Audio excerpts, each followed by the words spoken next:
ہمارے دور میں کہ ہمارے ہاں حافظہ بھی کمزور ہے، ہماری یادداشت بھی کمزور ہے، یہ ہم نے حدیث پاک جس پر ہم نے اس سال یہ نیت کی کہ ہم اس پر عمل کریں گے، یہ مختصر سی 3 لائنیں ہیں۔ ہم اللہ سے یہ دعا کریں کہ اللہ تعالی ہمیں انشراح صدر عطا فرمائے اور ہمیں نبی صلی اللہ علیہ وسلم کی احادیث کو یاد رکھنے کی توفیق عطا فرمائے۔ وہ کیسا عظیم الشان دور ہوگا جس دور میں نبی صلی اللہ علیہ وسلم کی احادیث کو بھی حفظ کیا جاتا تھا۔ جیسے آج ہمارے دور میں قرآن کریم کو یاد کرنے کا اہتمام کیا جاتا ہے اور حافظ قرآن آپ کو ہر جگہ نظر آتے ہیں، اللہ تعالیٰ کی رحمتیں ہیں یہ۔ تو کسی زمانے میں اسی طرح احادیث کو حفظ کرنے والے لوگ نظر آیا کرتے تھے، حفاظ الحدیث، اور انہیں حافظ الحدیث کہا جاتا تھا۔ اور پھر ہمارے اصحاب نے یہ لکھا کہ کسی زمانے میں ایسا بھی چشم فلک نے منظر دیکھا کہ اصحاب اور ان کے شاگرد کہیں بیٹھ جاتے اور بیٹھ کر کہتے چلو احادیث کا تکرار کریں، ایک دوسرے کو احادیث سنیں، ایک دوسرے سے احادیث سنیں اور ایک دوسرے کو احادیث سنائیں تاکہ جو یاد ہیں وہ بھولیں نہ۔ جیسے آج ہمارے ہاں قرآن کریم جہاں حفظ کروایا جاتا ہے تو اسے کہتے ہیں دور کرنا، ایک دوسرے کو سناتے ہیں،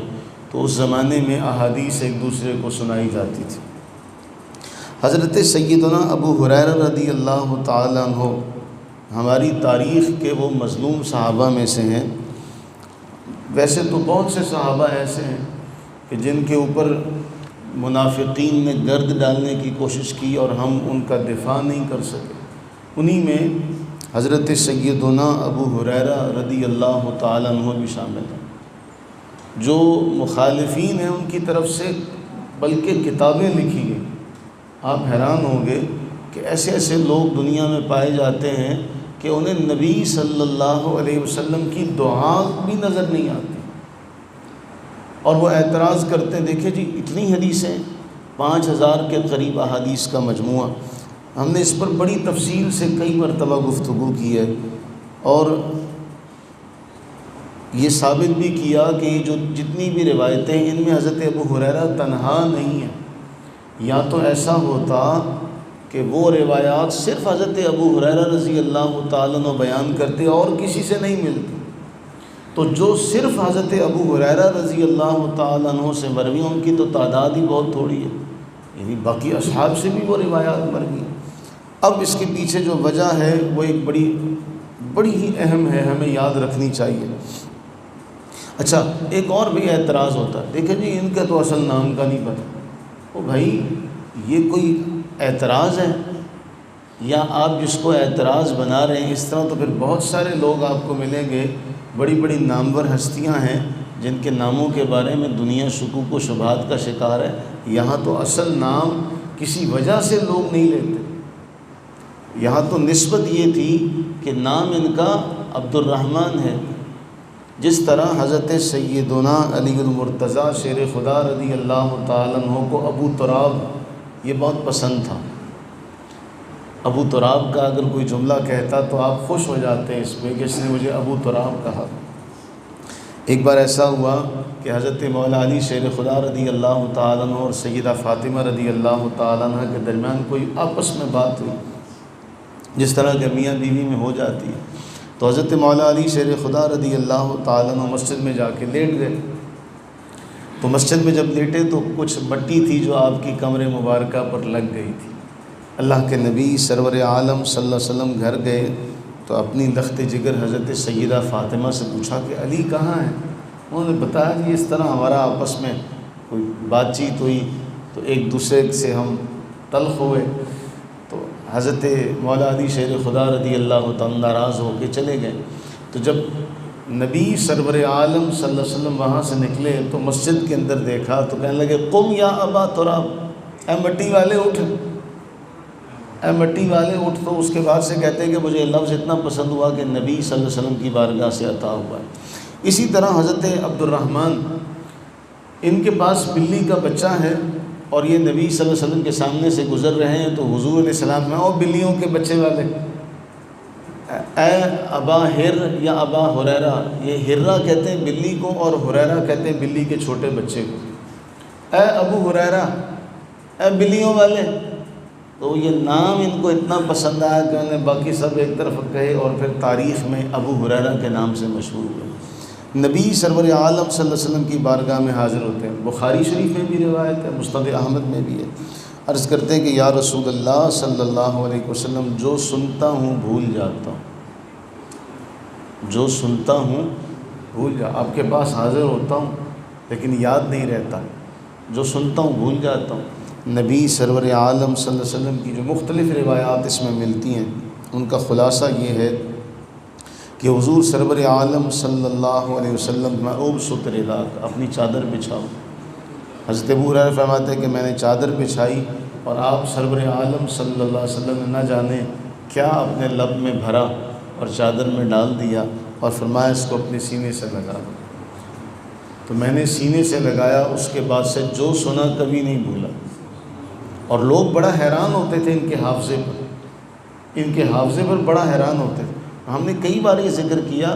یہ تو زمانے کی جو ہمیں اللہ تعالیٰ نے نعمتیں عطا کی ہیں، ان نعمتوں کی وجہ سے ہم لوگ سست ہو گئے، ورنہ ہمارے احباب میں، ہمارے بزرگوں میں، ہمارے دادا پردادا میں بڑے بڑے لوگ حافظے والے تھے۔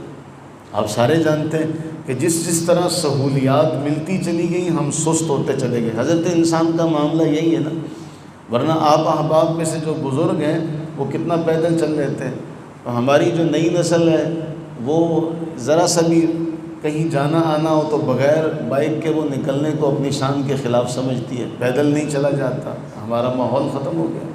تو جس طرح سہولیات آتی چلی گئی ہم ان کے عادی ہوتے چلے گئے۔ تو لوگوں میں بڑا مشہور تھا کہ حضرت ابو ہریرہ رضی اللہ تعالیٰ اتنی حدیثیں بیان کرتے ہیں، ان کو مغالطہ نہیں لگتا۔ ایک بار ایسا ہوا کہ ان کے گورنر نے حضرت ابو ہریرہ رضی اللہ عنہ سے کچھ سوال کرنا شروع کیے، بلا لیا اور بلا کے پیچھے کچھ لکھنے والے کھڑے کر دیے اور ان سے کہا جو حدیث کی بیان کریں گے اس کو لکھ لینا۔ اب سوال کرنے شروع کیا، حضرت ابو ہریرہ نے احادیث سنانی شروع کی کہ فلاں موقع پر رسول اللہ صلی اللہ علیہ وسلم نے یہ فرمایا، اس موقع پر یہ فرمایا، اس موقع پر یہ فرمایا، پورے سوالات کیے، احادیث لکھ لی گئی، معاملہ ختم ہو گیا، نشست برخاست ہو گئی۔ سال گزر گیا، ہمیں تو یاد نہیں رہتا ابھی ہم نے 10 منٹ پہلے کیا بات کی تھی، ہم منون اپنی بات نہیں دہرا سکتے، ہمیں یہ نہیں یاد ہوگا، ہم سے اگر کوئی اچانک سوال کر لے 5 دن پہلے کیا کھایا تھا، ہم بھول جائیں گے۔